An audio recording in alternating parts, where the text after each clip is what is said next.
The question, what do you mean by believe, has now become a bit of a meme due to its repeated usage by Jordan Peterson in debates and discussions. I touched upon this question a little bit in my video about Peterson's debate on Jubilee. But hang on, this is actually quite an interesting question. People have thought long and hard about this, and there are some fascinating potential answers. So today, I just want to give a brief introduction to the philosophy of belief. Of course, I can't cover all the literature out there, but I hope this can give you a general idea of some of the key questions around this brilliant debate. And let's start with one of my favourite issues around belief, and one that comes up an awful lot for Peterson: its relationship to behaviour. My name is Joe Foley, and this is Unsolicited Advice. 1. To believe is to do. Speaking incredibly broadly, there are two main schools of thought when it comes to defining belief: dispositionalism and representationalism. I'll tackle the first in this section and then move on to the second. Now, what's the point of talking about beliefs? I know that might sound like a strange question, but what are we trying to indicate when we say things like John believes in God or Jane believes it will rain tomorrow? According to philosophers known as dispositionalists, we are trying to say something about their behaviour. That is, when we say, for instance, Jordan believes X, all that means is that Jordan has a set of dispositions that constitute his belief. The belief is nothing more or less than those dispositions. An example might be helpful here. Imagine that you are about to borrow my hypothetical car, and the car looks really quite dodgy, almost as if it will fall apart at any moment. It also looks like I am reluctant to touch it, and I also downright refuse to get in the car with you. You turn on the ignition, and the car lets out an angry-sounding grunt. At this point, you are, understandably, rather nervous. So you ask when the last time that I drove the car was, to which I reply, "Oh, I never drive it. I always get the bus." Here's the question: do I believe the car is safe? Most people would say no, or at the very least, it is highly doubtful. But why is that? Well, the intuition here is that I'm not acting like the car is safe. If I thought the car was safe, then I would be more than happy to get in the car with you, and would probably drive it around myself rather regularly. According to a dispositionalist, dispositions to behave in this sort of way just are my beliefs. That's all they are. A good example of a modern dispositionalist is the philosopher Erich Schwitzgebel, who said the following, borrowing an example from Gilbert Ryle, who was another dispositionalist from the 20th century. To believe that the ice is dangerously thin is to be prone to skate warily, to dwell in the imagination on possible disasters, to warn other skaters, to agree with other people's assertions to that effect, to feel alarm and surprise upon seeing someone skate successfully across it, and so on, including being ready, generally, to make plans and draw consequences that depend on the truth of P. Incidentally, Erich Schwitzgebel has a Substack where he gives popular presentations of his formal philosophical arguments, and I highly recommend it. But before moving on, if you want to form some reliable beliefs about the world around you, then you should check out today's very kind sponsor, Ground News. Ground News is a website and app that gathers related articles from thousands of sources around the world in one place, so you can compare how different outlets cover the same story. Each story comes with a clear breakdown of the political bias, factuality, ownership, and headlines of the reporting sources, with ratings backed by independent news monitoring organizations. Ground News are very kindly offering anyone who uses my link or scans my QR code 40% off their Vantage plan as a special deal, so I highly encourage you to snap this up. For instance, let's see how left and right-wing publications differed on Elon Musk threatening to support the opponents of those who vote for Trump's upcoming budget. While left-wing sources focused on the threat this posed to Trump, right-wing sources tended to frame this decision in negative terms, calling the move incendiary. I especially like the blind spots feed, which highlights stories that are disproportionately covered by the left or the right. This helps readers step into the other side's news reality and understand the different narratives that can shape their beliefs, such as left-wing news sources missing an economist with a positive appraisal of Trump's tariff policies, or right-wing sources missing the potential 12 million people that might lose their health coverage under Trump's budget. I just don't have a lot of time to keep up with the news, and certainly not to examine every article I read for bias. So receiving my ground news roundup at the end of every day means that I can get a variety of news opinions, learn which sources to trust, and just make the world less of a bewildering mess.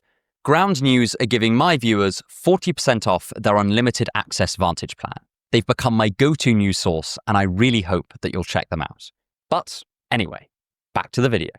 There are so many arguments for dispositionalism that I cannot possibly list them all here, but they tend to stem from a few intuitions. The first is that when we assign belief states to other people, we must be doing this based on what we observe about them, and what we observe is their behavior and patterns in their behavior. Likewise, we quite often ask someone whether they really believe something if their behavior does not match this stated belief. At the very least, observed propensities in behavior are a huge part of how we identify and assign beliefs to people, and even to ourselves in the context of, say, therapy. This also does justice to the idea that we can be mistaken about our own beliefs. For example, someone might think that they trust their husband to be forever loyal to them, but then they find themselves getting very agitated when said husband is around other women. In this case, it is plausible that they might not trust their husband as much as they initially thought. Oftentimes, dispositionalists will compare their account of beliefs to other mental states. Schwitzgebel's favourite is personality traits. We're pretty familiar with the idea that having an angry personality just is a propensity to be angry or act angrily, or that neuroticism just is a series of dispositional behaviours. Schwitzgebel argues that dispositionalism about beliefs is just an extension of this general approach. Thirdly, there is this general intuition that we don't want to limit our definition of belief to particular neural structures, because someday we might encounter creatures that don't have anything like those structures, but nonetheless seem to have beliefs. For example, there is much buzz about the concept of AI at the moment, and a great many people debate whether true artificial intelligence is imminent or achievable. But whatever you think about that, we don't want to rule out a priori that artificial intelligence could exist and could have beliefs. And this is what you would do if you identified beliefs with certain neurological structures, as those neurological structures would be particular to humans. On the other hand, imagine that there are aliens with radically different neurological states to us who nonetheless act in certain patterns of behavior that make us want to assign intentional states to them. We don't want to say that they just cannot have beliefs by fiat because they are sufficiently physically different from us. Let's call this the argument from multiple realizability. That is, beliefs seem like they are, at least in theory, realizable by creatures that are not like us and don't share any of our internal physical apparatus. If this argument holds, it strongly suggests that our ideas about beliefs are not reducible to internal facts about us, but rather something that we could share with either AI programs or aliens. And a good candidate here is behavior and dispositions to behavior, though, as we'll see later, it's not the only candidate. Another strength of the dispositionalist approach is that it makes belief something totally unmysterious. Contrary to popular conception, most jobbing philosophers tend to try to make things less mysterious, not more so. And if we think about it, beliefs can seem like quite strange things. If we conceive of them as purely internal states that map onto the world in some way, then it makes it sound like there is something metaphysical that's connecting these strange objects called beliefs to things out in the world. It involves intentionality and aboutness, and suggests this strange invisible action that we somehow merely do in our heads. It's this kind of thinking that has caused so many throughout history to think that the mind just must be something non-physical. Dispositionalism reinterprets these potential mysteries as reducible to normal everyday behaviors and dispositions towards behaviors that we already have a firm intuitive grasp of. One of the OG dispositionalists was a thinker who we've already mentioned, Gilbert Ryle. And he hoped that his theory would dispense with this idea that the mind was a ghost in the machine. And he argued that we could make various mental states totally explicable in terms of external behaviors and dispositions towards those behaviors. Of course, dualists would tend to reply that this is impossible, as would other types of physicalists. But at the very least, this gives you an idea of the spirit behind dispositionalism. Additionally, and this is a point that a lot of papers seem to surprisingly skim over, there is nothing inherently anti-dispositionalist about counting neurological states as a type of behavior. After all, neurological states are, in principle, public and observable. It's just that we can only observe them using specialized equipment and not necessarily in as much detail as we would like right at the moment. But this is a technological limitation rather than anything that is, in principle, private and unknowable. This could make dispositionalism seem like less of a stretch and make it clear that they're not saying that neuroscience is irrelevant for determining human beliefs, just that they do not define those beliefs. Schwitzgebel also expands dispositionalism to encompass cognitive dispositions like inferences and phenomenal dispositions like feelings. Lastly, dispositionalism gels rather well with beliefs having different strengths. I believe that my name is Joe, and I also believe that my friend's name is John. But I'm more confident in my belief in my own name than I am in my friend's, since he could, in theory, be lying to me, whereas I know that I'm pretty much definitely not. Dispositionalism can cash this out as me being disposed to risk more or act more on the basis of my belief in my own name than my belief in my friend's. This is a very natural way of thinking about strengths of beliefs, and it goes very well with how decision theorists often measure strength of belief based on theoretical bets and theoretical gambling. However, dispositionalism is certainly not without its critics. I've linked a very good paper covering many of them in the description, but here are just a few. The first is that dispositionalism seems to suggest that beliefs cannot be causal. When we think about beliefs, we tend to want to say that they cause behaviors and dispositions to behaviors. If I'm reluctant to get into a dangerous-looking car, we want to say that I'm reluctant because I believe the car is unsafe. This is even part of the motivation behind dispositionalism in the first place. However, if we say that beliefs just are dispositions towards actions, that is, they are one and the same thing, then they can't cause those dispositions. Causation involves at least two objects, one of which is causing the other, but here we just have one object. The disposition and the belief are the same thing. This means I can't explain someone's behavior by appealing to their beliefs, because I've not added any new information. I'm just restating what we already know. The second is that sometimes beliefs that seem like they should be dispositionally equivalent behave rather differently. The paper by Quilty Dunn and Mandelbaum that I've linked in the description used the following example. It is a pretty robust and intuitive finding that we take longer to process negative statements and negative beliefs than positive ones. So if you hand subjects in an experiment a deck of cards and ask them to make a pile of spades and clubs, it will take them less time than if you ask them to make a pile of non-diamonds and non-hearts, despite the fact that these instructions are exactly the same and so should, in theory, manifest the same dispositions. It seems like the obvious way to explain this is that the subjects are representing the two beliefs differently in their heads. That is, we have to appeal to something above and beyond merely dispositions. This, some have argued, shows that the dispositionalist does not have the full story about beliefs. This is part of a more general argument that evidence from cognitive science shows that how a belief is represented to a subject seems like it's an important feature of that belief. As you can imagine, this will be pretty vital in the next section when we discuss representationalism.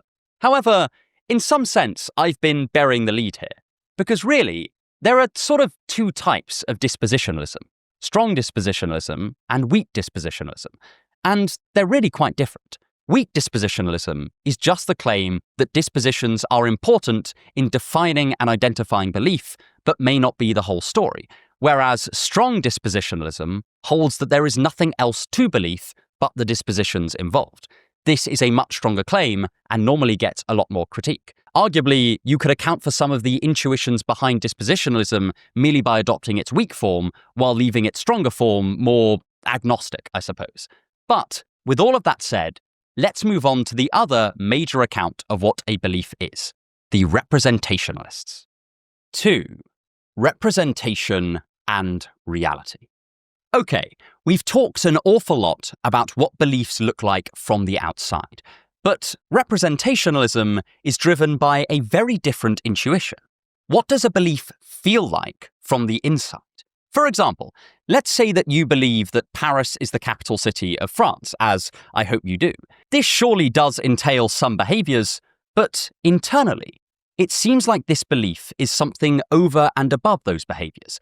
It feels like something that we internally affirm about the world, something that can be true or false, depending on how the world actually is. It also seems like it is about Paris and about France, rather than simply cashing out as our behaviors.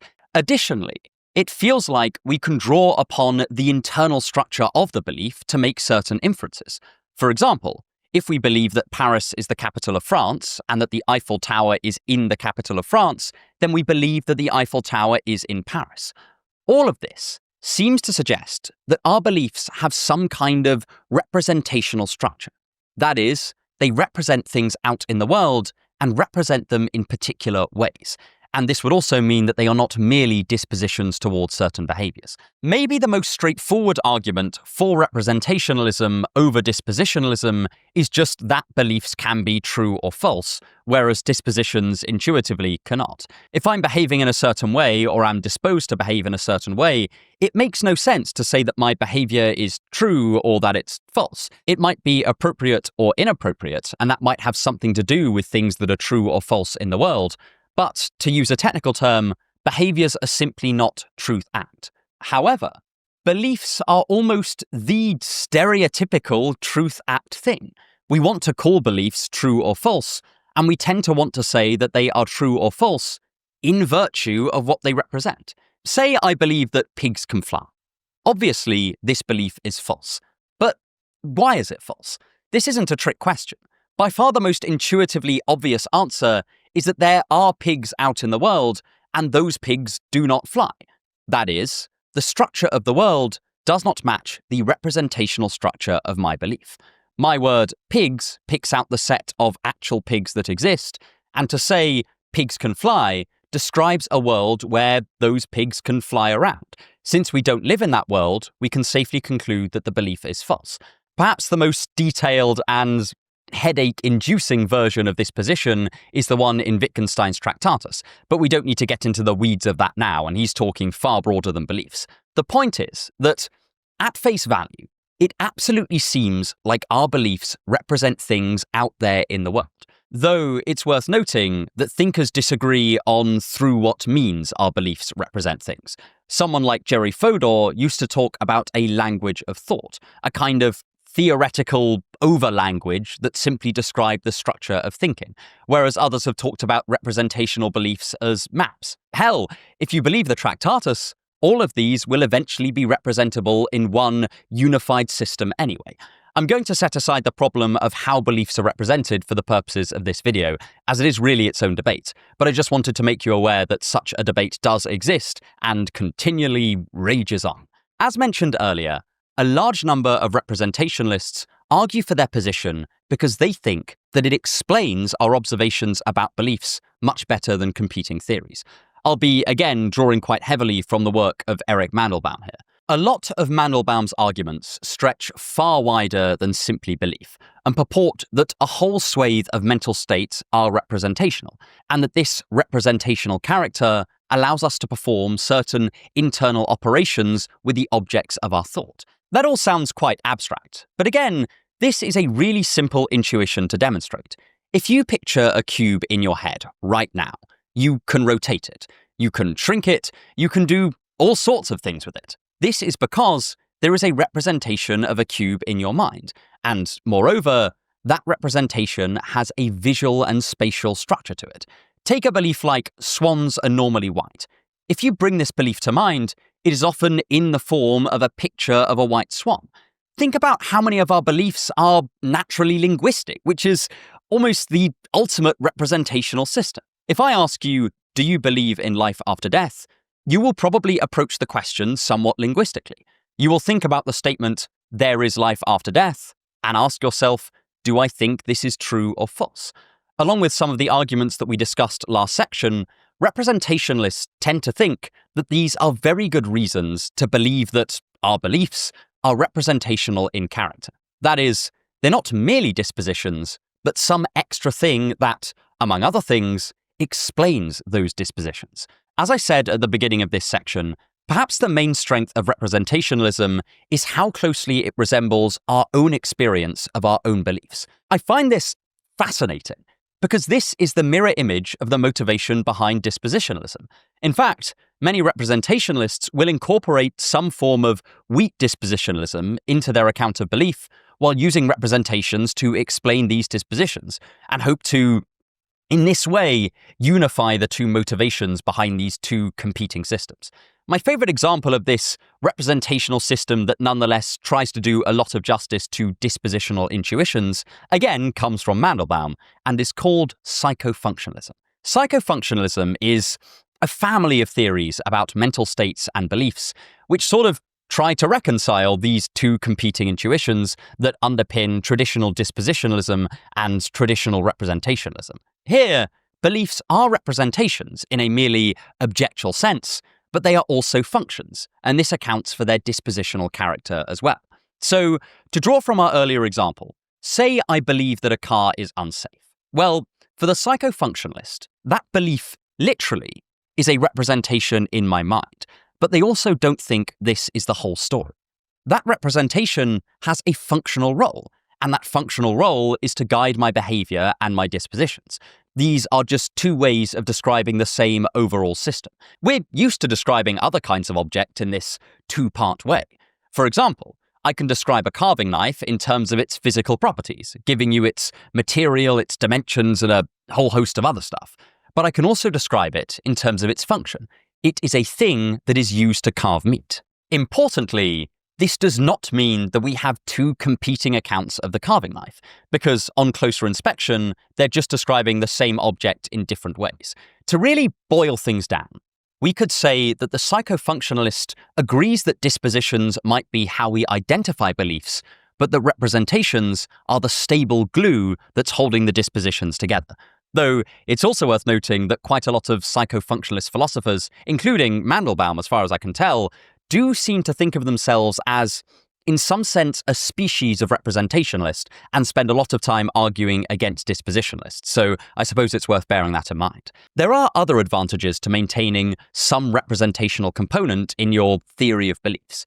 The first is that it allows you to have private beliefs. Say you were living in a totalitarian state, where you can't critique the government on pain of death, and they also totally surveil your every move. It's a proper Orwellian nightmare. Here, you might hold a private belief that the government ought to be overthrown, but you can't possibly express such a belief, nor can it manifest dispositionally in your behavior. It seems like you could go your entire life without this belief ever affecting your actions, or even becoming disposed to affect your actions in your everyday life. And yet, you would still have that belief bubbling under the surface. At least, intuitively, it feels like you would. For a dispositionalist, this can pose a bit of a problem. But for the representationalist, they can have a private representation of their belief, and so the situation is entirely unproblematic and unmysterious. On the other hand, there are problems for representationalist accounts of belief. A classic one might go something as follows. Representationalism can seem like a bit of an all-or-nothing affair. You either have a representation for your belief in your mind, or you don't. So this means that it's not all that suited to treating borderline cases. Schwitzgebel gives the example of slowly forgetting someone's name. For a dispositionalist, this is a very easy thing to account for. The person has a weaker and weaker belief in that person's name based on how much cognitive effort it takes to remember it, or the likelihood of failing to produce the name in the presence of that particular person. But for the representationalists, they either have to define some idea of having weaker representations of this belief over time, which at the very least seems to pose a theoretical challenge.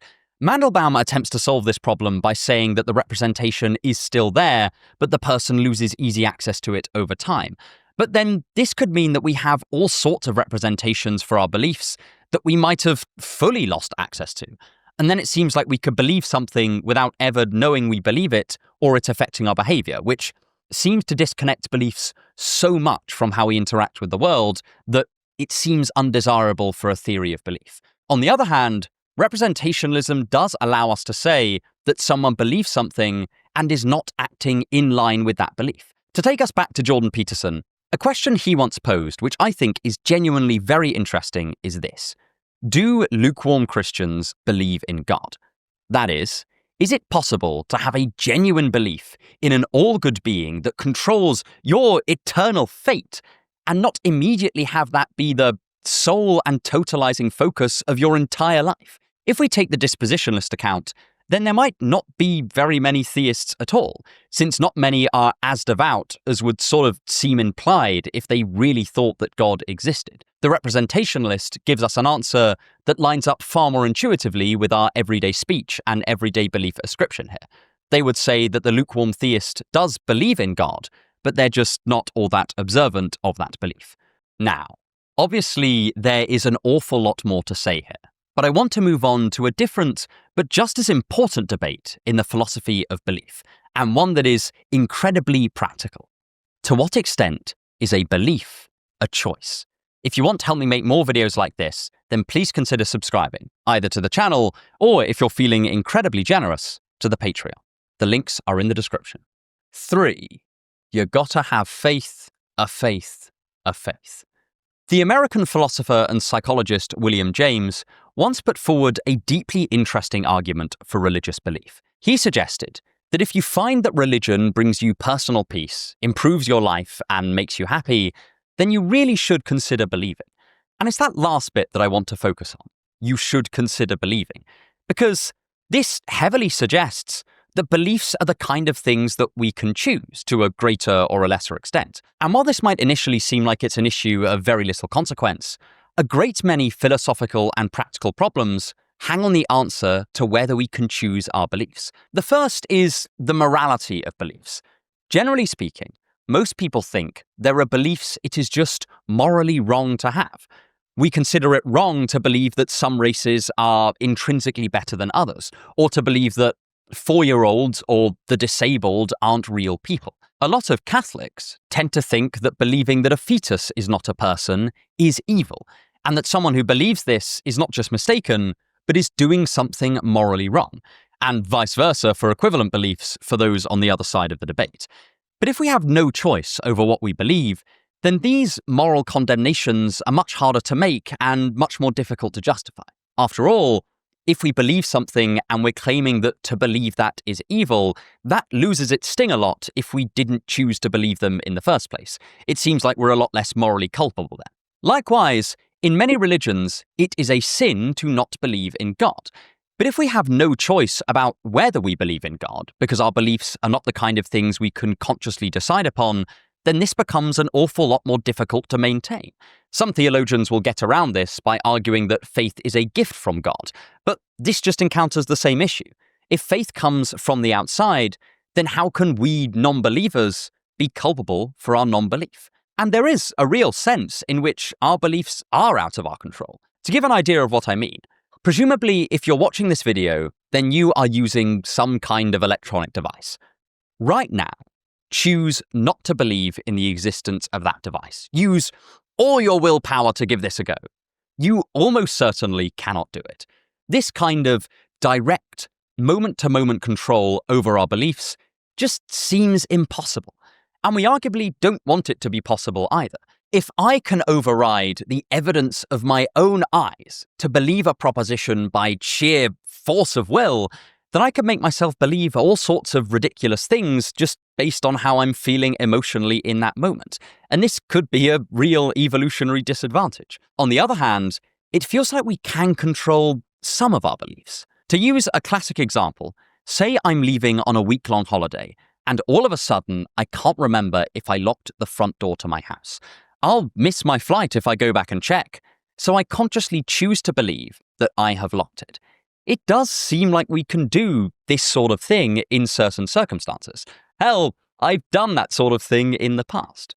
So clearly, there are some beliefs that we have a certain degree of conscious control over. Now, I've been burying the lead again, because philosophers have drawn many distinctions between types of control over our beliefs and the types of beliefs that might be subject to that control.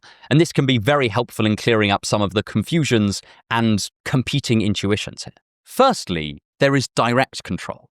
This is the sort of control that I appealed to when I asked you to disbelieve in whatever device you're watching this on. This type of control is instant, totally voluntary, and is not mediated through any other factor. On the other hand, indirect control is when we change the world and so change our beliefs along with it. If I were to throw my cup of tea at the wall, I would thereby control my belief that there is a tea stain on the wall. This is a kind of controlling your belief that far fewer people would object to, since it only ever controls belief through changing the world in some way. Thus, we're never believing something for reasons other than we think it's true. Then there are more distant forms of control. In their article surveying this subject, Mark Boespflug, and I don't know if I'm pronouncing that correctly, and Elizabeth Jackson, following the work of another thinker called William Aston, talk about long-range voluntary control and indirect influence. Both of these are where our beliefs change over time to do with what we pay attention to, if that makes sense. So if I only ever read articles from a particular viewpoint, that choice would plausibly translate into adopting more beliefs that are associated with that viewpoint over time. In hindsight, I probably should have put the Ground News sponsorship here, but hey hum. The main difference between these two types of control is that if a belief is only indirectly influenced, we've not set out specifically to change that belief, whereas with long-range voluntary control, we have. So if I just chose to only read news sources from a particular perspective without thinking of specific propositions that I was aiming to convince myself of, that would be indirect influence. Whereas if I set out to debunk a position and so fully indulge my confirmation bias by deliberately only reading arguments against that position with the express purpose of convincing myself of a certain point of view, then that would be long-range voluntary control. This is a quite simplified version of the actual distinction, but you get the general picture. It may be that we have long-range voluntary control over quite a large number of our beliefs. We could, in effect, gaslight ourselves about an awful lot if we totally committed to it. However, there might be far fewer of our beliefs that are open to direct voluntary control, since this would be a momentary decision to change a belief on a whim. Think about it this way. If I asked you to believe that the Earth was flat, just like that, you would probably struggle. On the other hand, if I asked you to only ever watch flat Earth content, avoid any challenges to this position, and isolate yourself from contrary information as much as humanly possible, you'd probably find it much easier to choose the flat Earth belief over time. However, as with the example of my holiday, there are beliefs where it seems like we do have some form of direct voluntary control over whether we believe it. So what's going on here? Well, the idea that this is possible is known as permissivism. Permissivists hold that there are some situations where, if we're unsure enough about a given statement, we can choose to believe it either way. Another example might help. One of my friends is a firm Christian, and he is well aware of the numerous and sophisticated arguments against the existence of God. He often admits that they give him serious cause for doubt. I remember once, quite late at night, we were discussing this, and he said something to this effect. I think there are very good arguments for and very good arguments against the existence of God. So much so that sometimes I'm seriously not sure whether he exists or does not exist. Nonetheless, I am uncomfortable with agnosticism, and so I choose to believe. Now, set aside any ideas about whether this is a good argument or not, because that's not really what I'm getting at here. The point is, it does seem like he has chosen his belief in this case. He could move from a state of withholding judgment to a state of belief by a voluntary action. This suggests that, at least in some cases, we do have some pretty hands-on control over what we believe. On the other hand, philosophers that object to voluntary belief almost entirely are known as, unsurprisingly, involuntarists. They hold that what we believe simply is not up to us. And oftentimes their arguments go a little bit like this. Belief is, by its very nature, something that aims at truth. It makes no sense to say, I believe this, but I don't think it's true. However, the kinds of things that sway us to think something is true or think something is false are not generally within our control. Imagine that you are presented with a choice. Either you believe that clouds are made of marshmallows and you will receive £1 billion, or you don't believe that clouds are made of marshmallows, and so you and your whole family will be made bankrupt. Can you choose to change your belief? Intuitively, we would probably say no, because whatever we may want to believe in that situation, we know that our wishes have basically no effect on what's actually true, and to believe something means to think that it's true. Interestingly, It strikes me that this kind of argument could be quite compatible with us having long-range voluntary control over our beliefs. I might not be able to change my beliefs on the spot, and this might not work for a belief as ridiculous as clouds being made of marshmallows, but if I had to change your belief in something you were not 100% certain of, and left you enough time to conduct the auto-gaslighting process, you might be able to do this without breaking the connection between belief and truth in your own mind. This is because long-range voluntary control often involves changing the information that you access, and so changing the types of things you are likely to regard as true. All of the stuff about changing beliefs goes through the process of changing the stuff that you think is true, and this seems like it is at least more amenable to the involuntarist's view on belief.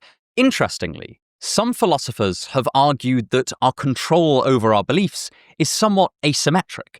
That is, they think that we can disbelieve things by choice, or at the very least induce doubt by choice, but would struggle much more to actively believe that things are true by choice. I don't have time to go into this now, but I just think that's worth bearing in mind. I think it's quite interesting, as intuitively we could raise the standards for what we think is true by, conjuring up evil demon scenarios or imagining that people have lied to us and situations like that.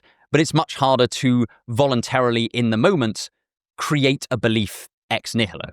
Obviously, there is so much more to say about each of the debates that we've talked about today, but I wanted to end by just giving a brief sketch of some other highly interesting discussions around theories of beliefs, and ultimately, why I think they matter. 4. I believe there's more to say. Here's a lovely question. Are there sometimes good reasons to believe something other than because it is true?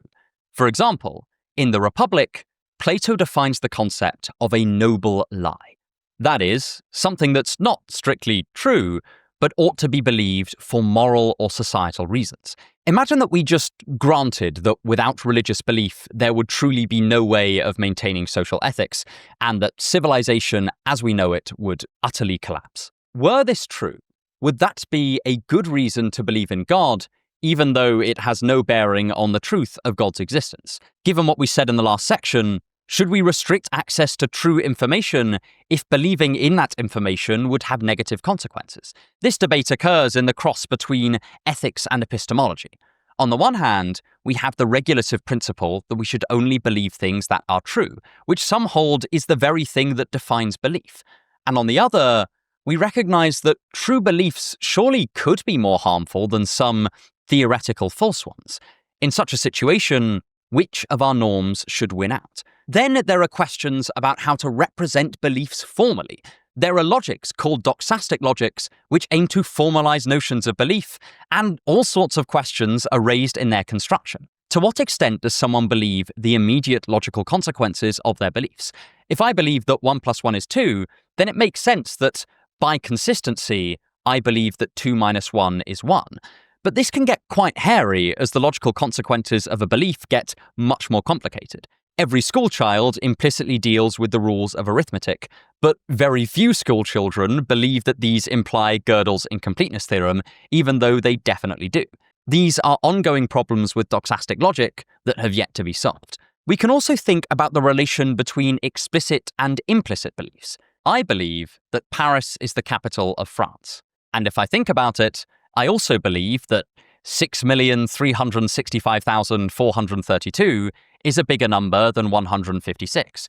But whereas I explicitly believed that Paris is the capital of France, until just a moment ago, I only implicitly believed that 6,365,432 is a bigger number than 156, just because that specific belief had never flitted into my awareness before. So then this raises the question.